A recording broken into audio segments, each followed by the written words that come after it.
नमस्कार साथियों, आप सभी का इस कार्यक्रम में स्वागत है। आज हमारे साथ हैं युवा कवि शेफाली और मेरे हाथ में उनका अभी हाल ही में प्रकाशित कविता संग्रह है मेरे घर में चांद। ये संग्रह राधा कृष्ण प्रकाशन से छप के आया है, अभी हाल ही में प्रकाशित हुआ है और शेफाली जी की कविताओं का संग्रह है। मैं इससे पहले कि मैं उनका स्वागत करूं, एक छोटा सा औपचारिक परिचय उनका मैं आप सभी के सामने रखना चाहूंगा। शेफाली जी का जन्म 4 जून 1982 को मुजफ्फरपुर में हुआ। आपने बीकॉम की पढ़ाई मुजफ्फरपुर से की। एमए और पीएचडी तक की शिक्षा आपने जवाहरलाल नेहरू विश्वविद्यालय नई दिल्ली से ली। पढ़ाई के दौरान आदिवासी क्षेत्रों, गांव, शहरों, कस्बों के स्कूल कॉलेज के छात्र छात्राओं और महिलाओं के बीच विशेष रूप से सक्रिय रही। वृत्त चित्रों के लिए पटकथा लेखन, अनुवाद एवं बतौर सहायक निर्देशक आपने काम किया। सामाजिक, सांस्कृतिक, कलात्मक विषयों पर हिंदी की लगभग सभी प्रतिष्ठित पत्र पत्रिकाओं में रचनाएं प्रकाशित होती रहती हैं। पुस्तक, लेख, लोकगीतों के अनुवाद के साथ साथ उन शिक्षाविदों, कलाकारों और एक्टिविस्टों का जीवन वृत्त लिखा जो प्रचार और दिखावे से दूर गांव कस्बों में अपने कार्यों के जरिए सामाजिक उत्थान के कार्य में संलग्न है। देश भर में शिक्षकों और बच्चों के साथ शिक्षा व जीवन के विभिन्न विषयों पर कार्यशालाएं करती हैं। बच्चों के साथ कहानी सुनाने का सत्र किस्सा गो द स्टोरी टेलर नाम के यूट्यूब चैनल के माध्यम से बच्चों के लिए कहानी वाचन की परंपरा को नई तरह से प्रोत्साहित कर रही है। मैं शेफाली जी का कार्यक्रम में स्वागत करता हूँ नमस्कार। और आपसे आग्रह करता हूँ कि आप इन कविताओं के बारे में हमें कुछ बताएं भी और कुछ कविताएं हमें पढ़ के भी सुनाएं। नमस्कार साथियों, 2 पंक्तियों से शुरू करना चाहती हूँ। तुम्हारी यात्रा का साक्षी होकर मैं समस्त ब्रह्मांड की यात्रा का साक्षी होना चाहती हूँ। यह किताब असल में एक तरह से देखें तो अंतर्मन की अंतर यात्रा है, जिससे हम सभी होकर गुजरते हैं। कुछ भी ऐसा नहीं है जो अलग है, या जो कुछ भी निकलकर शब्दों के रूप में व्यक्त हुआ है वह हम सभी के भीतर कहीं न कहीं एक उच्च अभिप्सा के रूप में मौजूद है। यूँ कहें तो शायद यह पृथ्वी की चेतना से एकत्रित होकर के लिखी गई कविताएँ हैं। इनमें ज़्यादातर कविताएँ ऐसी ही कविताएँ हैं। और पृथ्वी की चेतना होती क्या है? हम सबकी चेतना, और उस चेतना में एक संघर्ष यात्रा है और सभी की संघर्ष यात्रा है। तो कुछ एक बस यूँ समझें कि इस अंतर्मन की अंतर यात्रा आप सबके समक्ष रख रही हूँ कुछ कविताओं के रूप में। पहली कविता है गर्भ शीर्षक। मुझे प्रिय है अपना गर्भ, इसी गर्भ में पलता है कुछ ऐसा जो संसार के सभी बच्चों के लिए उतार लाता है दूध छाती में। इसी गर्भ में धड़कती हैं कुछ धमनियाँ जो संसार की सभी माँओं के हृदय से जुड़ी हैं। मुझे प्रिय है अपना गर्भ, इसी गर्भ में पलता है कुछ ऐसा जो संसार के सभी बच्चों के लिए उतार लाता है दूध छाती में। इसी गर्भ में धड़कती हैं कुछ धमनियाँ जो संसार की सभी माँओं के हृदय से जुड़ी हैं। मुझे प्रिय है अपना गर्भ, किसी धर्म की तलवार इसे चीर कर बाहर निकाल नहीं सकती। कोई डॉक्टर, कोई मशीन इसका लिंग पता नहीं कर सकती। कोई समाज इसे बांझ नहीं कह सकता। मुझे प्रिय है अपना गर्भ, क्योंकि इसके पुष्पित पल्लवित होने के लिए मुझे स्त्री नहीं होना पड़ता, ना ही एक पुरुष की खोज करनी पड़ती है। मुझे प्रिय है अपना गर्भ, क्योंकि इसके पुष्पित पल्लवित होने के लिए मुझे स्त्री नहीं होना पड़ता, ना ही एक पुरुष की खोज करनी पड़ती है। मेरा गर्भ पेड़ों पर गीत गाते पंछियों की लंबी उड़ान और आश्रय है। मेरा गर्भ धरती है, आकाश है। दूसरी कविता है साक्षी। मैं कुछ भी कहना नहीं चाहती, कुछ करना भी नहीं, बस चुपचाप तुम्हारी यात्रा की साक्षी रहना चाहती हूँ। बस चुपचाप तुम्हारी यात्रा की साक्षी रहना चाहती हूँ, ठीक वैसे ही जैसे मैं अपनी यात्रा की साक्षी हूँ। ठीक वैसे ही जैसे मैं अपने देश की यात्रा की साक्षी हूँ। और हाँ, ठीक वैसे ही जैसे मैं समस्त ब्रह्मांड की यात्रा की साक्षी होना चाहती हूँ। तुम्हें उड़ेदूंगी नहीं, हाँ, बस कभी कभी तुम्हारी आंखों की कोरों में समाकर तुम्हें गीलेपन का एहसास दे जाऊंगी। हो सकता है कभी तुम्हारी आंखों में तैरती सजल नन्ही बूंदें भी बन जाऊं।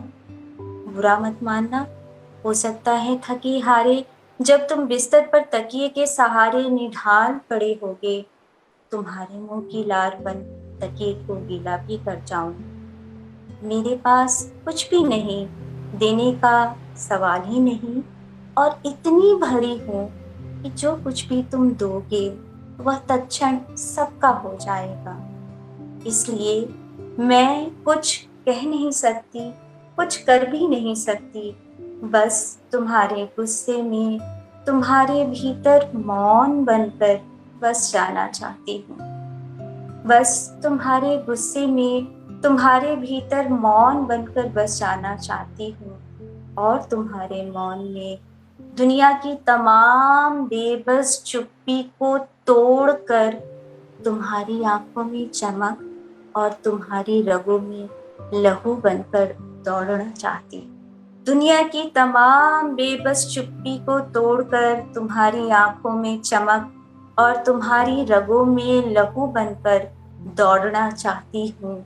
हाँ, कुछ और नहीं, तुम्हारी यात्रा की साक्षी होकर मैं समस्त ब्रह्मांड की यात्रा की साक्षी बन जाना चाहती हूँ। एक छोटी सी कविता है, मानव।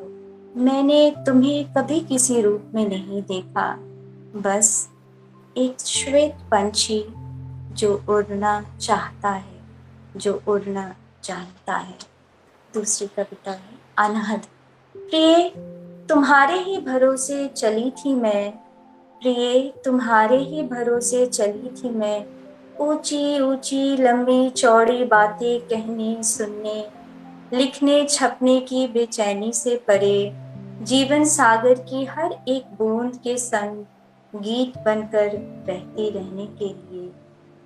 प्रिय, तुम्हारे ही भरोसे चली थी मैं, ऊंची ऊंची लंबी चौड़ी बातें कहने सुनने, लिखने छपने की बेचैनी से पड़े, जीवन सागर की हर एक बूंद के संग गीत बनकर बहती रहने के लिए, सागर की लहरों संग नाचती हुई, तूफानों में उखड़ने के बजाय शांत धीर बने मुस्कुराने के लिए।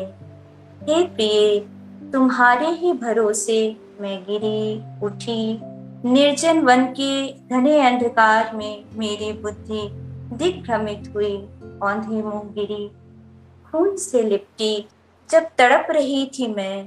प्रिय, मेरे गर्भ में ज्योति पुंज रूप में स्वयं को तुमने स्थापित किया, नया जीवन दिया।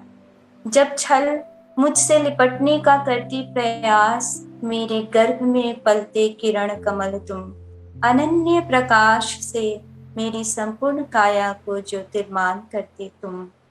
जब जब संकट के बादलों से घिरकर पथ विचलन होता, समूची सृष्टि के निनाद से जब जब कांपने लगता यह संसार, अनहद बन तुम प्रस्फुटित होते मेरे गर्भ से। एक छोटी सी और कविता है, सहयात्री। तुमने मुझे अनंत आकाश दिया है पंछीपन उड़ने के लिए। अक्सर स्त्री विमर्श की बातें चलती हैं और हम सब इस एक प्रोसेस से गुजरे हैं, हम सब की यात्रा रही है। कई बार हम स्त्री और पुरुष की लड़ाई में इस कदर उलझ जाते हैं कि हमारा जो स्व है हम उसे पहचान नहीं पाते। एक छोटी सी कविता है, बहुत छोटी तो नहीं मगर आपके सामने समक्ष रख रही हूँ। देखिए कि शायद कहीं यह जो स्त्री पुरुष और तमाम इस तरह की जो हमारी अवधारणाएं हैं, उससे एक आगे निकलने की एक अभिव्यक्ति है, एक अभिप्सा है। देखा जाए, मैं वो हाथ, यह मेरे स्त्री होने की कथा नहीं, मानव होने के अंतर्द्वंद से उपजा अंतर्नाद भी नहीं। यह मेरे स्त्री होने की कथा नहीं, मानव होने के अंतर्द्वंद से उपजा अंतर्नाद भी नहीं। सुर के जितना करीब होती हूँ, उतना ही अंतर्द्वंद से उपजा यह अंतर्नाद होता है दूर मुझसे। सुर के जितना करीब होती हूँ, उतना ही अंतर्द्वंद से उपजा यह अंतर्नाद होता है दूर मुझसे। मैं गीत नहीं, ना ही किसी की प्रेरणा हूँ। मैं नहीं, एक स्त्री नहीं, विघटित समाज का विघटन मेरी त्रासदी भी नहीं, धर्म के निराकार रूप को आकार देती प्रेरणा का बीज मंत्र भी नहीं। जो किसी की राह रोक ले वह पत्थर भी नहीं, ना ही कोई भूख हो जो किसी के शरीर या मन में समा जाए। ना ही कोई भूख हो जो किसी के शरीर या मन में समा जाए। मैं तो समय भी नहीं, मैं किसी दावे में नहीं, किसी प्रतिज्ञा में भी नहीं, पर किताब खोलूं तो मैं हर उस जगह होती हूँ। क्यों? पर किताबें खोलूं तो मैं हर उस जगह होती हूँ। क्यों? मैं वो हाथ हूँ जो बीज बोते हैं एक रंग के, पर जब धरती उसे अनंत रंगों में परिवर्तित कर देती है, तो आह्लादित हो मिल जाती हूँ धरती से खुद बीज बनकर। मैं वो हाथ हूँ जो बीज बोते हैं एक रंग के, पर जब धरती उसे अनंत रंगों में परिवर्तित कर देती है, तो आह्लादित हो मिल जाती हूँ धरती से खुद बीज बनकर।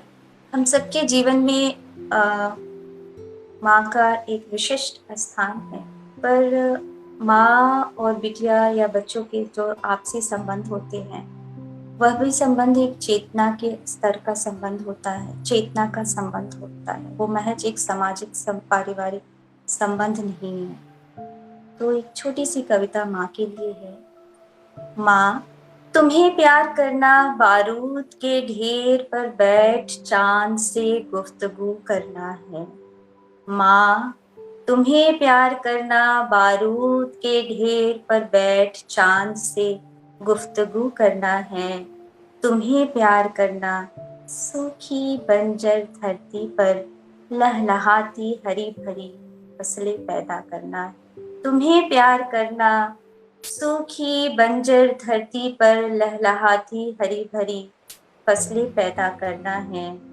तुम्हें प्यार करना दुनिया को उम्मीद से भर देना है। तुम्हें प्यार करना दुनिया को उम्मीद से भर देना है। तुम्हें प्यार करना बच्चों की नींद में आने वाले हसीन ख्वाबों की ताबीर बन जाना है।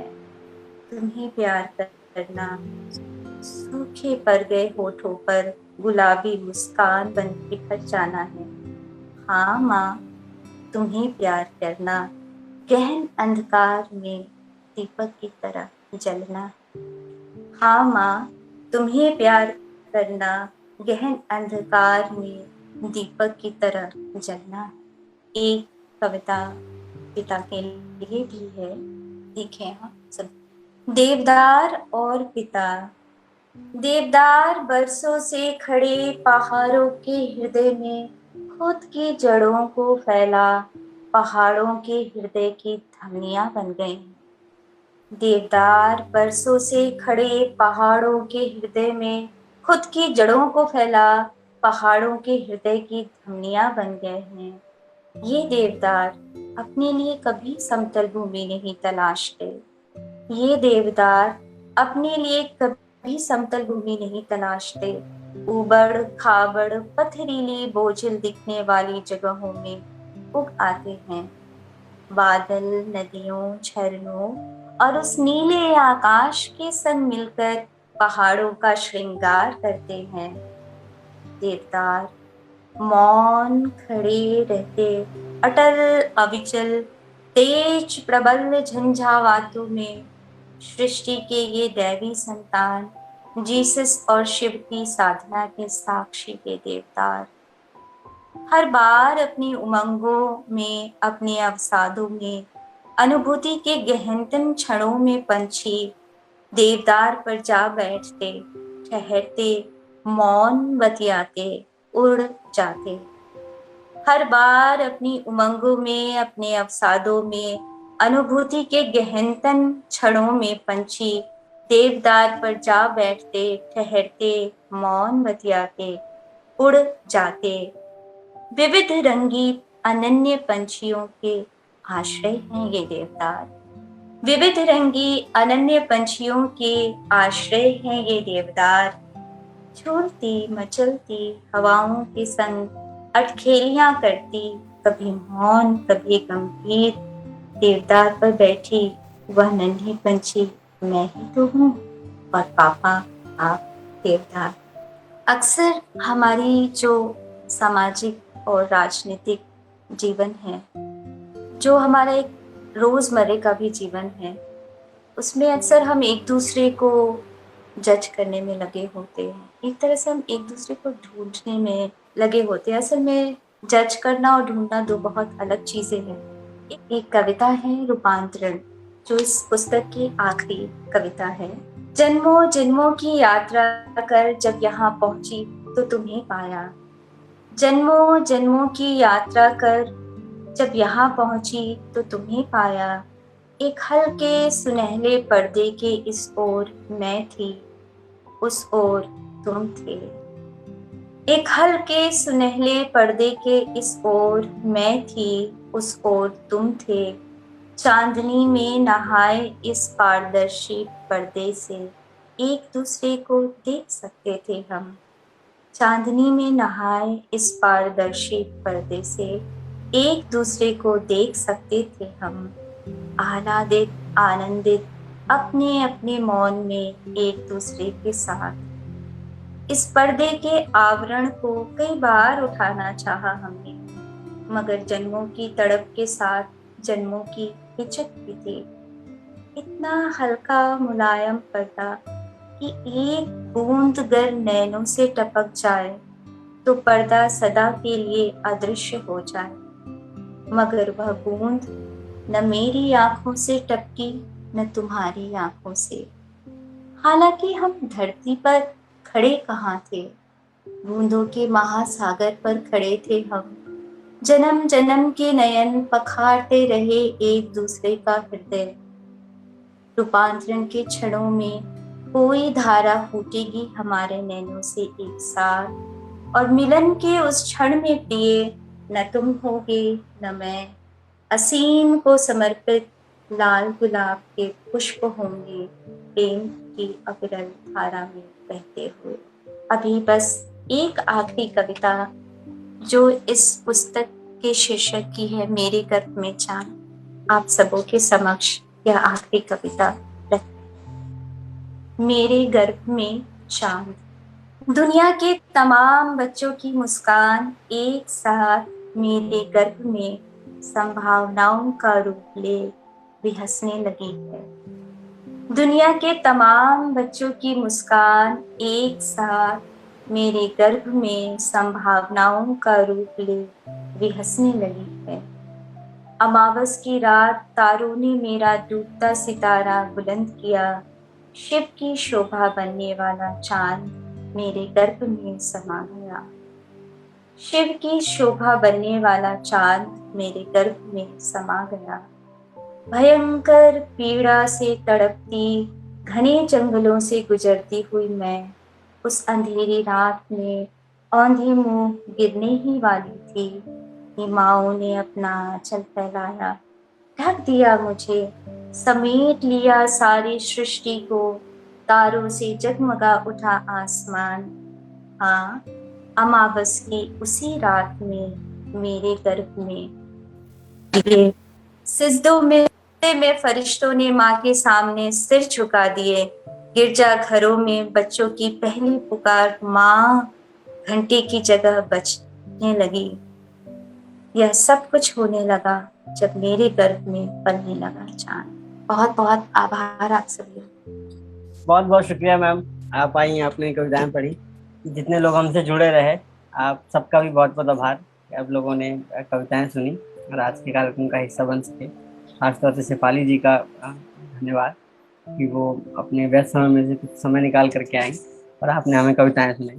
सभी पाठकों से गुजारिश है कि आप ये संग्रह जरूर पढ़ें और अपनी राय हम तक पहुँचाएं। बहुत बहुत शुक्रिया।